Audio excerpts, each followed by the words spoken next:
ഫ്രൂട്ട്സും പച്ചരിച്ചോറും. ആ വാരിക്കഴി വന്ന് കിടന്ന് വെള്ളം അടിക്കുന്നു വാരിക്കയില്. ഞങ്ങളങ്ങനെ പേടിച്ച് നിന്നിട്ട് അത് നിങ്ങൾ നിൽക്കുന്നുണ്ടോ? ഇവർ ഭക്തരല്ല.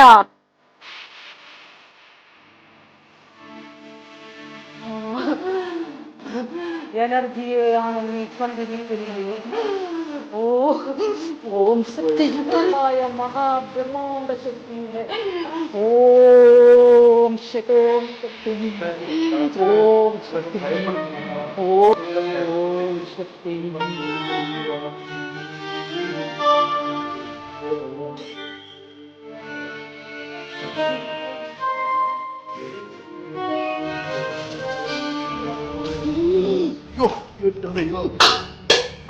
ശരീരത്തിൽ ഈ ഭവൻ കയറുന്ന എത്രാമത്തെ വയസ്സിലായിരുന്നു? 30-ാമത്തെ വയസ്സിൽ. 30-ാമത്തെ വയസ്സിൽ ഞാൻ ഭഗവാൻ വന്ന് ഇരിപ്പടം നിന്ന കുടുംബ ഈ പറഞ്ഞ അച്ഛൻ്റെ അച്ഛൻ മഹായോഗീശ്വര അനുഗ്രഹമുള്ള ആളായിരുന്നു, മാന്ത്രികനായിരുന്നു.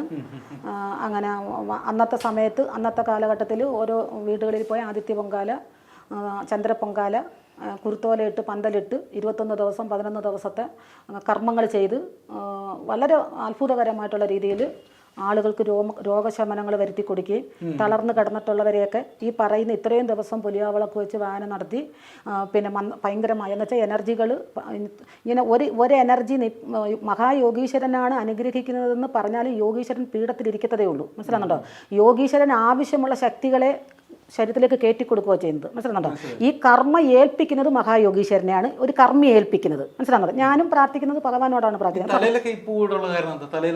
ഇത് ഭഗവാന്റെ പീഠത്തിന് ശക്തി നമ്മുടെ ശരീരത്തിൽ നിന്ന് ശക്തിപ്പെടുത്തുക ഭഗവാനെ. അതുകൊണ്ടാണ് അന്നേരം ഈ ഭഗവാന്റെ പീഠത്തിൽ നമ്മൾ പൂജ ചെയ്യുമ്പോൾ അതിലേക്ക് അങ്ങനെയല്ലേ ഇടുന്നത്. അപ്പോൾ ഭഗവാൻ ശരീരത്തിൽ വരുമ്പോൾ ക്ഷേത്രത്തിൽ നിൽക്കുമ്പോഴും അങ്ങനെ ചെയ്യും. ക്ഷേത്രത്തിൽ നിൽക്കുമ്പോഴും ഭഗവാന്റെ പീഠത്തിൽ എന്തൊക്കെ പൂജ ഭഗവാൻ ചെയ്യുന്നോ അതെല്ലാം ഭഗവാൻ നമ്മുടെ ശരീരത്തിൽ നിന്ന് ഭഗവാൻ ചെയ്യും. ആളുകൾ വരുമ്പം അവർക്ക് എന്താണോ ആവശ്യം എന്ന് വെച്ചാൽ അത് അതിനു വേണ്ടി ഭഗവാൻ നമ്മുടെ ശരീരത്തിൽ നിന്നിട്ടാണ് കർമ്മം ചെയ്യുന്നത്. കാരണം അവർക്കുള്ള ദോഷം ഞാൻ തീർത്തു കൊടുക്കുക എന്ന് പറഞ്ഞാൽ എനിക്ക് മന്ത്രം അറിയത്തില്ല, തന്ത്രം അറിയത്തില്ല. മനസ്സിലാവുന്നുണ്ടോ? ഞാൻ നോർമലാണ്. മനസ്സിലാവുന്നുണ്ടോ? പക്ഷേ ഭഗവാന് വേണ്ടി, ഭഗവാന്റെ ശക്തിയെ ലോകത്തോട് അറിയിപ്പിക്കുന്നതിന് വേണ്ടി ഭഗവാൻ നമ്മളിൽ നിന്ന് പ്രവേശിച്ച് നിന്നാൽ മാത്രമേ നിങ്ങളുടെ കാര്യങ്ങൾ നിങ്ങളുടെ മുഖത്ത് നോക്കി പറയാൻ പറ്റത്തുള്ളൂ. അല്ല, അങ്ങനെ ഭഗവാൻ കയറുമ്പോൾ ഈ ഒരു പീഠത്തിലാണ് ഇരിക്കുന്നത് അല്ലേ? പുറത്തും ഇറങ്ങത്തില്ല. എവിടെ ഇരുന്നാലും വരും. എവിടെ ഏത് നാട് ഇതിങ്ങനെ പീഠം വരച്ചിരിക്കുന്നത് ഇതിനെ ശക്തിപ്പെടുത്തി നിർത്തിയിരിക്കുന്നത്. കാരണം ഇതിപ്പോൾ ഇങ്ങനെ വരയ്ക്കത്തില്ലെന്ന് ആദ്യമായിട്ടാണ്. നിങ്ങൾ വരുന്ന ഉറപ്പുള്ളതുകൊണ്ട് ഭഗവാൻ രാവിലെ എന്നെ കൊണ്ട് വരപ്പിച്ചിട്ടതായിരുന്നു. മനസ്സിലാകുന്നുണ്ടോ? ഇത് ഒരുക്ക് വെച്ചപ്പം അവിടെ വെച്ചത്. ഇന്ന് ഇതുവരെ ഇത് ചെയ്തിട്ടില്ല. മനസ്സിലാകുന്നുണ്ടോ? അത് ആൾ വന്നാലും അങ്ങനെ ആ കഥവിൻ്റെ അവിടെ ഒരു ഈ ഭസ്മം കൊണ്ടൊരു വര വരച്ചിട്ടാ അവരുടെ കൂടെ ഒരു നെഗറ്റീവ് വന്ന വെളിയിൽ നിൽക്കും. ആള് മാത്രമേ അതിനകത്ത് കയറത്തുള്ളൂ. പക്ഷെ ആ നെഗറ്റീവ് കണ്ടുപിടിച്ച് പറയും. അത് നെഗറ്റീവ് അവർക്ക് അറിയത്തില്ലല്ലോ. പക്ഷെ അവർ വന്നിരിക്കുന്ന ചിലപ്പോൾ ആ നെഗറ്റീവിൻ്റെ കാര്യം കൊണ്ടായിരിക്കും, എന്താ കാരണം എന്നറിയാതായിരിക്കും ഇവിടെ വന്നിരിക്കുന്നത്. മനസ്സിലാവുന്നുണ്ടോ? അങ്ങനെ ഉണ്ടെങ്കിൽ വരുന്ന സമയത്ത് ഇവിടെ നമുക്ക് അങ്ങനെ കാണിക്കാൻ പറ്റില്ല. ക്ഷേത്രം കയറി കഴിഞ്ഞാൽ ആ ക്ഷേത്രത്തിൽ വെച്ച് കാണിക്കാൻ പറ്റും. കാരണം ഇവിടെ ഇപ്പം നിൽക്കുന്നത് ഏറ്റവും ശുദ്ധഭാവത്തിലാണ് ഭഗവാൻ നിൽക്കുന്നത്. ഇപ്പൊ ശരീരത്തിലുണ്ടോ? യോഗീശ്വരൻ ശരീരത്തിലുണ്ടാവോ? അത് വെറും ഗീത മാത്രമാണ്, ഗീത ചേച്ചി മാത്രമാണ്? ഇപ്പോഴും അല്ല, എനർജി ഉണ്ട്. പക്ഷേ എനർജിയുടെ ക്വാളിറ്റി നിങ്ങളിലേക്ക് കാണിപ്പിക്കുന്നില്ല. മനസ്സിലാകുന്നുണ്ടോ? എനർജി എന്നിൽ നിൽപ്പുണ്ട്. മനസ്സിലാകുന്നുണ്ടോ? ആ എനർജി നിൽക്കുന്നത് കൊണ്ടാണ് കേട്ടോ. പറയുമ്പോൾ തന്നെ ആ കണ്ണിന്റെ മാറുന്നുണ്ടോ? അപ്പൊ അത് എന്നിൽ വസിച്ചുകൊണ്ട് നിൽക്കുന്ന ഒരു അവസ്ഥയാണ് ഇപ്പം 11 മാസം കൊണ്ട്. ക്ഷേത്രം വന്നിട്ട് 25-ാമത്തെ വർഷം ഇത്. മനസ്സിലാകുന്നുണ്ടോ? അപ്പോൾ 25 വർഷമായിട്ടുണ്ട് ഭഗവാൻ ഇരിപ്പിടത്തിലിരുന്നിട്ട് ദേശദേവനെ, ഭഗവാന് വേണ്ടുന്ന ശക്തികളെ ഭഗവാൻ ഇതിൻ്റെ ആവശ്യം എന്ന് വെച്ചാൽ മഹാക്ഷേത്രമാവണമെങ്കിൽ അതിന് കുറേ പണിയുണ്ട് ദേവന്മാർക്ക്. മനസ്സിലാകുന്നുണ്ടോ? അപ്പോൾ ഈ മുഖത്ത് നോക്കി കാര്യം പറയാൻ വേണ്ടിയിട്ട് ഭഗവാൻ പെട്ടെന്ന് മാറുന്നതുകൊണ്ടാണ് ആ കണ്ണ് പെട്ടെന്ന് മാറ്റാൻ പറ്റുന്നത്. അല്ലെങ്കിൽ എനിക്ക് മാറ്റാൻ പറ്റില്ല.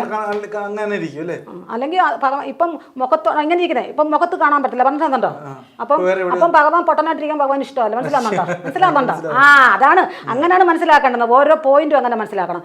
ഇങ്ങനെ ഇരിക്കുന്ന ഭഗവാൻ ഇങ്ങോട്ട് നോക്കി പറയുന്ന കാര്യത്തിന് ഇപ്പം ദർശനം നേരെയാണ് പോകുന്നത്. മനസ്സിലാകുന്നുണ്ടോ?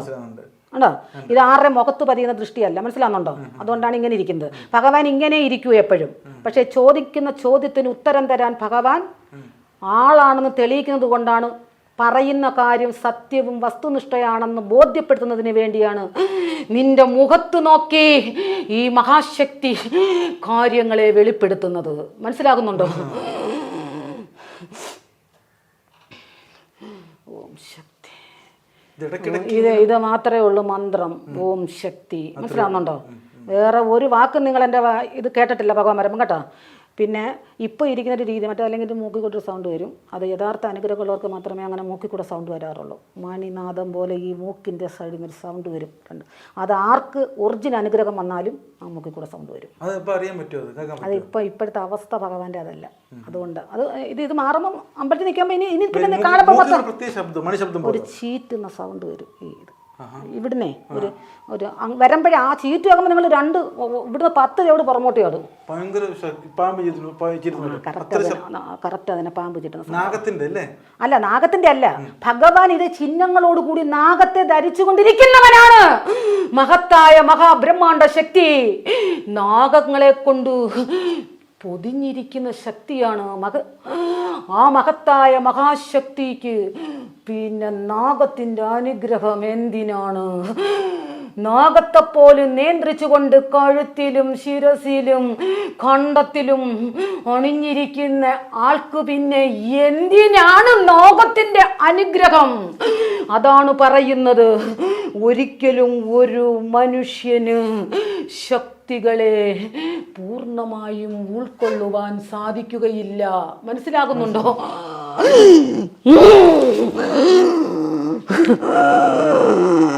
ഓം ശക്തി, ഓം ശക്തി, ഓം ശക്തി. ഇത് നാഗത്തിന്റെ അനുഗ്രഹമല്ല. ഇത് ഈ ശരീരത്തിൽ നാഗങ്ങളെ അലങ്കാരമായി ചൂടിയിരിക്കുന്ന ആ ഭാവത്തോടുകൂടി ഇരിക്കുന്നവനാണ്. കണ്ടത്തിലും ജടയുടെ മുകളിലും ശിവന്റെ അല്ലേ? ശിവന്റെ സ്ഥായി രൂപം അല്ലേ? മഹായോഗീശ്വരൻ എന്ന് പറയുന്ന മഹത്തായ മഹാശക്തി നീലകണ്ഠനോ മഹാദേവനോ അല്ല. അതിനുള്ള ഉത്തരം പറയാം. അതാണ് പറഞ്ഞത്. മഹത്തായ മഹായോഗീശ്വര ചക്രവർത്തി എന്ന മഹാശക്തി മഹാദേവന്റെ രൂപത്തോടു കൂടി എല്ലാവരും പറയും മഹാദേവനാണെന്ന്. പക്ഷേ അല്ല, മഹാദേവനല്ല. ആണെങ്കിൽ പിന്നെ എന്തിനാണ് മഹാദേവൻ എന്നെ ഗുരുവെന്ന് വിളിക്കുന്നത്? എന്തിനാണ് നീലകണ്ഠൻ എന്നെ ഗുരുവെന്ന് വിളിക്കുന്നത്? എന്തിനാണ് ത്രിമൂർത്തികൾ എന്നെ ഗുരുവെന്ന് വിളിച്ച് വണങ്ങുന്നത്? സാക്ഷാൽ മഹായോഗീശ്വര ചക്രവർത്തി എന്നാൽ ശിവ ചൈതന്യത്തിന്റെ 3 മടങ്ങ് മുകളിലിരിക്കുന്ന ശക്തി. അതാണ് അതിന്റെ മറുപടി. മനസ്സിലാകുന്നുണ്ടോ? കാരണം ഇത് മഹാദേവനിലേക്ക് ഇറങ്ങി വരണമെങ്കിൽ 3 മടങ്ങ് താഴേക്ക് ഇറങ്ങണം മഹാദേവനാവണമെങ്കിൽ. മനസ്സിലാകുന്നുണ്ടോ? നീലകണ്ഠനോ ഓം ചിറ പരബ്രഹ്മ പൊരുളോ ആയിട്ട് നിങ്ങൾക്ക് എന്നെ സങ്കല്പിക്കണമെങ്കിൽ 3 മടങ്ങ് മുകളിൽ നിന്ന് ഞാൻ താഴേക്ക് ഇറങ്ങണം. മനസ്സിലാകുന്നുണ്ടോ? എന്ന് വെച്ചാൽ മഹാദേവനിൽ നിന്നും 3 മടങ്ങ് ശക്തി മുകളിലേക്കാണ് ഈ ബ്രഹ്മാണ്ഡ ശക്തി. സ്വാമി, ഒരു കാര്യം, ഈ പൂവും പശുവൊക്കെ മാറുമ്പോൾ പിന്നെ ഇത് ഇടയ്ക്ക് വരുമോ? രാത്രിയിലൊക്കെ വരുമോ? നീ ചോദിക്കുന്നതിന്റെ ഉത്തരം നിനക്ക് ഞാൻ പറയുന്നതിന്റെ പൊരുൾ മനസ്സിലാകുന്നില്ല. കാരണം ഏത് രാത്രിയിലോ പകലോ കൊച്ചു വെളുപ്പാങ്കാലത്തോ എനിക്കതിഷ്ടം ഇവളിലേക്ക് പ്രവേശിക്കണം കാര്യങ്ങളെ വെളിപ്പെടുത്തുന്നതിന് വേണ്ടി. അത് മഹാക്ഷേത്രത്തിന്റെ കാര്യങ്ങളാണെങ്കിലും ഭഗവാന്റെ കാര്യങ്ങളാണെങ്കിലും ഭഗവാൻ ഞങ്ങൾ ഇവരെ സന്താനങ്ങളാണ് ഇവർ. മനസ്സിലാകുന്നുണ്ടോ? ഇവർ ഭക്തരല്ല. മനസ്സിലാകുന്നുണ്ടോ? ഇവർ സന്യാസികളല്ല. മനസ്സിലാകുന്നുണ്ടോ? സ്വർണ്ണാഭരണ വിഭൂഷിതകളായി ആഡംബര വാഹനങ്ങളോടുകൂടി ആഡംബര ഭവനത്തോടുകൂടി ആഡംബര ജീവിതം നയിക്കുന്നതിനു വേണ്ടി ഭഗവാൻ ഇവരെ 21 തലമുറ ഈ മഹത്തായ മഹാ ടൂറിസ്റ്റ് കേന്ദ്രമായി മാറുന്ന ഭണ്ഡാരങ്ങൾ നിറഞ്ഞു കവിയുന്ന മഹത്തായ മഹാക്ഷേത്രത്തിന്റെ അധികാരികളായി ഇവരെ ഈ മഹാശക്തി ഏറ്റെടുത്തിരിക്കുന്നു. പറഞ്ഞുകൊണ്ടിരിക്കുകയാണ്. മനസ്സിലാകുന്നുണ്ടോ? പോയിന്റുകൾ മനസ്സിലാക്കണം. കാരണം ഇവർ നാളെ നോക്കുമ്പോൾ അന്ന് ഞാൻ ചെന്നപ്പോൾ ഇങ്ങനല്ലായിരുന്നല്ലോ അമ്മ ഇരുന്നത് എന്ന് ചോദിക്കുവാൻ വരാൻ പാടില്ല. കാരണം ഇപ്പോൾ എന്താണ് ഉദ്ദേശിച്ച് ഇവളിൽ ഞാൻ കുടികൊള്ളുന്നത്, അല്ലെങ്കിൽ ഇവളിൽ പ്രവേശിച്ചിരിക്കുന്നത്, ആ ഉദ്ദേശം ഇവളിൽ നിന്നുകൊണ്ടേ എനിക്ക് പൂർത്തീകരിക്കുവാൻ സാധിക്കുകയുള്ളൂ. അത് പൂർത്തീകരിച്ച് കഴിയുമ്പോൾ, അത് മഹാക്ഷേത്രത്തിന് വേണ്ടിയാണ്, പൂർത്തീകരിച്ച് കഴിയുമ്പോൾ ഇവളെ ഞാൻ സാധാരണ മനുഷ്യ വ്യക്തിയായി അണിഞ്ഞൊരുങ്ങി അവൾക്ക് ഇഷ്ടപ്പെട്ട ആഹാരങ്ങൾ കഴിച്ചുകൊണ്ട്, അവൾ ഇഷ്ടപ്പെട്ട വസ്ത്രങ്ങൾ ധരിച്ചുകൊണ്ട്. ഇപ്പം കഠിനവ്രതം ഒന്നും കഴിക്കാറില്ല. പച്ചരിച്ചോറ് പച്ചരിച്ചോറ് മാത്രം, ഫ്രൂട്ട്സും പച്ചരിച്ചോറ്. അയ്യോ പോയി തീർന്നു. രാവിലെ ഇങ്ങനെ ശബ്ദം ഇങ്ങനെ വിടുമ്പോഴത്തേക്ക് ഭയങ്കരമായിട്ട് ക്ഷീണിക്കത്തില്ലേ? അത് ആരും ഇല്ലാത്തപ്പോൾ ഇങ്ങനെ ഭഗവാൻ പറഞ്ഞുകൊണ്ടിരിക്കേണ്ട കാര്യമില്ലല്ലോ. ഇപ്പം നിങ്ങൾക്ക് മറുപടി തരുന്നുകൊണ്ടാണ് ഇങ്ങനെ പറഞ്ഞുകൊണ്ടിരിക്കുന്നത്. അല്ലെങ്കിൽ ഭഗവാൻ എന്തിനാണ് എൻ്റെ ശരീരത്തിൽ നിൽക്കുന്നത്? ഭഗവാന്റെ ക്ഷേത്രത്തിന് വേണ്ടിയുള്ള കാര്യങ്ങൾ ചെയ്യിപ്പിക്കാൻ വേണ്ടിയിട്ടാണ്. മനസ്സിലാവുന്നുണ്ടോ? ഇത് വെളിയിലുള്ള ആളുകൾക്ക് വേണ്ടിയിട്ടല്ല ഭഗവാൻ ഇപ്പം നിൽക്കുന്നത്. അതുകൊണ്ടാണ് ഇത് പബ്ലിസിറ്റി ചെയ്യാഞ്ഞത്. അപ്പൊ ഇനിയിപ്പോ അങ്ങയുടെ ഇപ്പൊ ഗീത ചേച്ചിയാണല്ലോ, ഇനി എന്താണ് ആഗമന ഉദ്ദേശം? എന്താണ്, എന്തൊക്കെ നിറവേറ്റാൻ ഉദ്ദേശമുണ്ട് ഭഗവാന്? ഭഗവാൻ ഉദ്ദേശം മഹത്തായ മഹാക്ഷേത്രത്തിന് വേണ്ടിയാണ് ഭഗവാൻ ഇരിപ്പിടം ഉറപ്പിച്ചിരിക്കുന്നത്. മനസ്സിലാകുന്നുണ്ടോ? ഞാൻ പറയുന്നെങ്കിലും ഭഗവാൻ മാറാത്തത് കൊണ്ട് ഭഗവാൻ തന്നെ വരും ബാക്കി പറയാം. എങ്കിലും ഇപ്പം ഞാൻ ഭഗവാൻ നമ്മളോട് പറഞ്ഞിരിക്കുന്ന കാര്യമാണ് പറയുന്നത്, നമ്മുടെ ഉത്തരവാദിത്തങ്ങൾ എന്താണെന്നുള്ളത്. അതിൻ്റെ ഇടയ്ക്ക് കയറി ചിലപ്പോൾ ഭഗവാൻ പറയും ബാക്കി കാര്യം. മാറാത്തത് കൊണ്ടാണ് എനിക്ക് യഥേഷ്ടം എൻ്റെ ശരീരത്തെ ആക്കാൻ പറ്റത്തില്ല. അത് നിങ്ങൾ നിൽക്കുന്നുണ്ടാ മനസ്സിലുണ്ടോ? നിങ്ങൾ തെറ്റായ ഒരു സന്ദേശം ഇവിടുന്ന് കൊണ്ടുപോകാൻ പാടില്ല. മനസ്സിലാവുന്നുണ്ടോ? അതുകൊണ്ടാണ് നിങ്ങൾ പോയി കഴിയുമ്പോൾ അപ്പോഴേ ഭഗവാൻ ഒന്ന് ലൈറ്റായിട്ടൊന്ന് ഒതുങ്ങും. ഞാൻ അവിടെ പോയി കിടന്ന് വിശ്രമിക്കും. മനസ്സിലാവുന്നുണ്ടോ? പിന്നെ രാത്രിയിൽ എന്തെങ്കിലും ഭഗവാൻ നമുക്ക് ക്ഷേത്രത്തെക്കുറിച്ച് പറയാനുണ്ടെങ്കിൽ വരും. ക്ഷേത്രത്തെക്കുറിച്ച് എപ്പോഴും നമ്മുടെ അടുത്ത് പറഞ്ഞുകൊണ്ടിരിക്കും. ഞാൻ ചോദിക്കുന്ന ഒറ്റ കാര്യം പറഞ്ഞില്ല. ഞാൻ ക്ഷേത്രത്തിന്റെ കാര്യം ഓക്കെ, അല്ല സമൂഹത്തിന് വേണ്ടി എന്തെങ്കിലും. സമൂഹത്തിന് വേണ്ടിയാണ് ക്ഷേത്രം വരുന്നത്. ലോക നന്മയ്ക്കായി മഹത്തായ മഹായോഗീശ്വര ക്ഷേത്രം. കേരളത്തിൽ ഒരേ ഒരു ക്ഷേത്രമേ ഉണ്ടാവൂ, അതിതാണ്. അതിനുവേണ്ടിയാണ് വരുന്നത്. അതിന് വേണ്ടിയിട്ടാണ്, ക്ഷേത്രത്തിന് വേണ്ടിയാണ്. പക്ഷെ അതിന്റെ അവകാശികൾ ഞങ്ങളാക്കി. മനസ്സിലാകുന്നുണ്ടോ? ആ ക്ഷേത്രത്തിന് ഭഗവാന് വേണ്ടി ലോകത്തിലെ അനിഷ്ടങ്ങൾ മുൻകൂട്ടി അറിയാൻ പറ്റുന്നുണ്ടോ? എല്ലാ കാര്യങ്ങളും ഞാനിപ്പോൾ ഒരു കാര്യം പറയട്ടെ. നമ്മൾ ഈ ഭഗവാൻ വരുമ്പോൾ മാത്രമേ ഭഗവാൻ എന്താണോ പറയാനിരിക്കുന്നത് അതാണ് ഭഗവാൻ ഞങ്ങളിലൂടെ പറയുന്നത്. അല്ലാതെ ഭഗവാന്റെ കാര്യം ഞങ്ങളല്ല പറയുന്നത്. മനസ്സിലാവുന്നുണ്ടോ? ഇപ്പം ഭഗവാൻ തന്നെ കൂടുതൽ കാര്യങ്ങൾ പറയുന്നത്. പക്ഷേ ഭഗവാൻ നമ്മളെ അടുത്ത് പറഞ്ഞിട്ടുള്ള അറിവാണ് ഞാൻ നിങ്ങളുടെ അടുത്ത് അല്ലാതിരിക്കുമ്പോൾ പറയുന്നത്. അപ്പോൾ ഭഗവാൻ എല്ലാ ലോകത്ത് നടക്കുന്ന, പ്രപഞ്ചത്തിൽ നടക്കുന്ന എല്ലാ കാര്യങ്ങളും അറിയാം. മനസ്സിലാവുന്നുണ്ടോ? സുനാമി വരുന്നതിന് മുന്നേ സുനാമി വരുന്നതിന് മുന്നേ അന്ന് ഭഗവാൻ വന്നിട്ടൊരു 3-4 വർഷത്തോളം ആയിട്ടേ ഉള്ളൂ.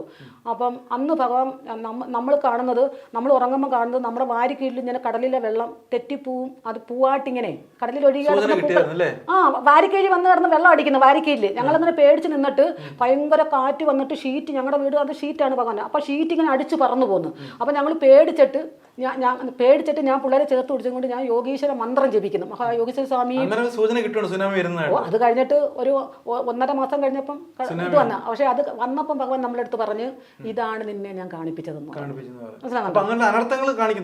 പിന്നെ ഒരു പയ്യൻ നമ്മളെ വീട്ടിൻ്റെ അടുത്തൊരു മുക്കിൽ, സ്ഥലപ്പേര് ഞാൻ ഇപ്പം പറയുന്നില്ല, അവിടെ ഒരു പയ്യനാണെങ്കിൽ ഞാൻ സ്വപ്നം കാണുന്നു. അപ്പോൾ ആളുകൾ ഇങ്ങനെ ചക്കാലയ്ക്ക് വന്നു.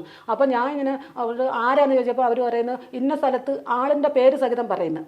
അപ്പം നമുക്കറിയാവുന്ന ആളാണ് പേര് പറയുന്നത്. പക്ഷേ എന്നോട് ചോദിക്കുന്നത് ഗീത വരുന്നില്ലയോ എന്നാണ് ചോദിക്കുന്നത്. ഗീത വരുന്നില്ലയോ, ഞങ്ങൾ പോകുമെന്നാണ് പറയുന്നത്. പക്ഷേ ഞാൻ പെട്ടെന്ന് കണ്ണു തുറന്നപ്പോൾ രാത്രി 3 മണിയായിട്ടേ ഉള്ളൂ. അപ്പോൾ എനിക്ക് പേടിയായി. മനസ്സിലാവുന്നുണ്ടോ? കാരണം നമ്മൾ പെണ്ണുങ്ങളല്ലേ, നമുക്ക് ഈ ഭഗവാൻ നിന്ന് കഴിഞ്ഞാൽ കാര്യങ്ങളെല്ലാം കണ്ടു കഴിഞ്ഞാൽ നമുക്ക് ഓർമ്മയായത്. പക്ഷേ പേടിയാവും. ഈ ഒഴിപ്പിക്കുന്ന തന്നെ ദുർപ്രേതങ്ങളെ ഒന്നിനെ ഞങ്ങൾ കാണരുതെന്ന് ഭഗവാന്റെ അടുത്ത് വാക്ക് പറഞ്ഞിട്ടുണ്ട്. ഒന്നും ഭഗവാൻ കാണിക്കരുത്. ഭഗവാൻ കണ്ടോണം, ഭഗവാൻ മാറ്റിക്കണം. ആ നിൽക്കുന്ന രൂപത്തിൽ നമുക്ക് കാണാം, ഭഗവാൻ കാണാൻ പറ്റും. പക്ഷെ നമുക്ക് കണ്ട അത് ഭഗവാൻ മാറുമ്പോൾ നമ്മൾ നോർമലാകുമ്പോൾ നമുക്ക് പേടിയാവും. അതല്ലേ പറഞ്ഞത്, എല്ലാത്തിനെയും കാണാൻ പറ്റും. പക്ഷെ കണ്ടു കഴിഞ്ഞാൽ അത് ഭയാനക രൂപമാണ്. മനസ്സിലാവുന്നുണ്ടോ? ഭഗവാൻ നിൽക്കുമ്പോൾ നമുക്ക് പേടിയില്ല.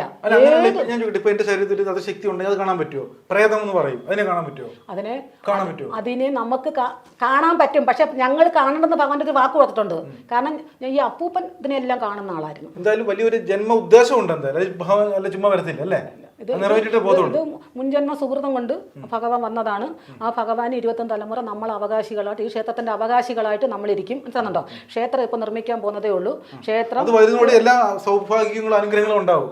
അങ്ങനെ ഭഗവാൻ വരുമ്പം ഭഗവാന്റെ അത് ചെയ്യത്തില്ല എന്ന് നമുക്ക് പറയാൻ പറ്റത്തില്ലല്ലോ. നമുക്കെന്ന് പറഞ്ഞാൽ സന്യാസ ജീവിതമല്ലെന്നാണ് ഞാൻ പറഞ്ഞത്. മനസ്സിലാകുന്നുണ്ടോ? സാധാരണ ഒരു മനുഷ്യൻ എങ്ങനെ ജീവിക്കണോ, ഒരു മനുഷ്യ വ്യക്തി, അതിനൊരു മാർഗം ഭഗവാൻ നമുക്ക് തരും. കാരണം പിന്നെ നമ്മുടെ ജോലി ഒതുങ്ങി, ക്ഷേത്രം പണിത് കഴിഞ്ഞാൽ നമ്മുടെ ജോലി ഒതുങ്ങി. ഭഗവാൻ നമ്മളെ കൊണ്ട് ഉദ്ദേശിച്ചത് ഭഗവാൻ നേടിയെടുക്കും അവിടെ.